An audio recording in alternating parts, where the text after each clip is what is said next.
Fantastic movie. Thank you, Yaroslav, and thank you.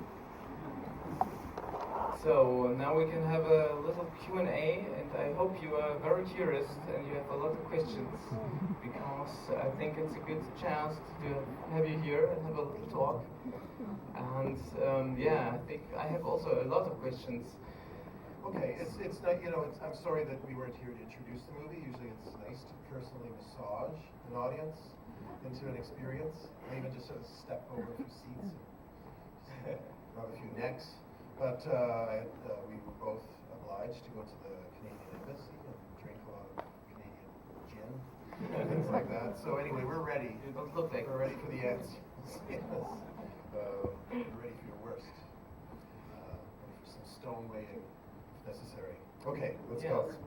So perhaps I start. So perhaps you can tell us a little bit how you began to develop this movie. I read a little bit that there was an exhibition before that worked on a project about lost films. Was it like the inspiration for this movie? Sure. Evan and I started working on this movie as long ago as 2010, actually. I had become almost obsessed with the idea of lost movies. When I was in my 20s, I started watching movies the way you guys all watch movies. You start keeping track of various artists, and I became a completist. I really wanted to see everything Alfred Hitchcock had made, but I learned that his very first movie, The Mountain Eagle, wasn't available. It had been lost somewhere along the line. And then I heard about Murnau's Four Devils, which is this fantastic circus melodrama, also lost, and Lon Chaney's, Todd Browning's London After Midnight, lost. And the idea came to me that, I really want to see these. Maybe the only way I'll be able to see them is if I make them myself, or something like that. And that put me in mind of this kind of craze at the end of the 19th century, early 20th century for Salome, where Oscar Wilde wrote a play for Salome. Gustave Moreau did some paintings, Aubrey Beardsley some Salome illustrations. There's a Strauss opera. And it occurred to me that if you just treated some of these lost movie plot lines like sacred texts, that it wouldn't be too blasphemous to just do our own interpretation. A feature film that once was could now be done as a short, the way Aubrey Beardsley could draw a line drawing, or Moreau a painting or something. We could just interpret them our own way. So as recently as 4 or 5 years ago, we started working on an interactive version of it, where considering these lost films as kind of unhappy spirits with no known final resting place, doomed to wander the landscape of film history, unable to project themselves, miserable little spirits. I thought of the French word séance, which just means a seating in a theater, to see something projected on a screen. In North America, a séance is a paranormal, a psychic experience where you sit in the dark and watch something that isn't really there, and those in their seats really want to believe. Just like in a movie theater, you kind of want to be, if not believe, you want to be taken, you want to be enchanted. And then at the end of the movie, you decide among yourselves on the way home just how enchanted or not enchanted you were. And so a paranormal séance and a movie séance were really the same thing. And in both cases, the psychic in a jeweled turban is some sort of fraud or a charlatan, and so is the director. They're both mediums. And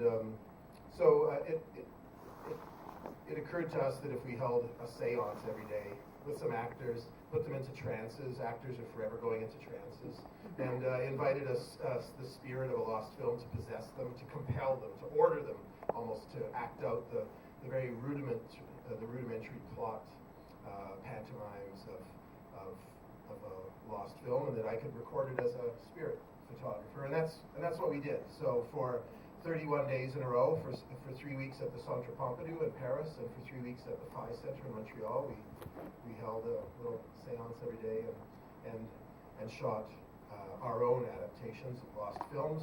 And there's going to be a big interactive thing on the internet later this year, but about halfway through the project, we decided to make a feature as well, using as building blocks, as material for the feature, these seances. So what you just saw were a bunch of storylines that were paranormally inspired by lost cinema. And how did you find like the fragments or the scripts for the lost movies, and perhaps also the music? I don't know. What did you use from the real movies to inspire you? It was really fascinating doing research. Sometimes the AFI database would have these beautiful 1, 2, or 3 sentence synopses of long forgotten films. They're written really beautifully, as Evan has described, even very densely, poetically, almost written so that even there'd be a thrilling plot twist halfway through the second sentence even, and it was kind of thrilling to read about these things that you weren't permitted to see, just weren't able to see them. So they excited us. Sometimes because Variety's been printing reviews and synopses of movies since they've been in business since 1903, so that takes care of the sort of Hollywood market and some European imports.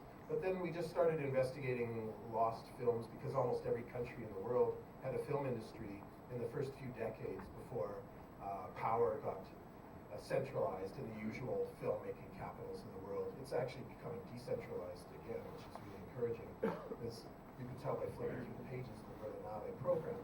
But in the early days, it was really shocking to me how many different cultures, how many women were making films, I don't know, and then thus how many films from super diverse demographics were lost as well. So they really excited us, the idea of making a big inventory of films that we could repurpose or just use as inspiration. So he was like inspired by like the variety of the lost films, of the beautiful Definitely the variety. old cinema.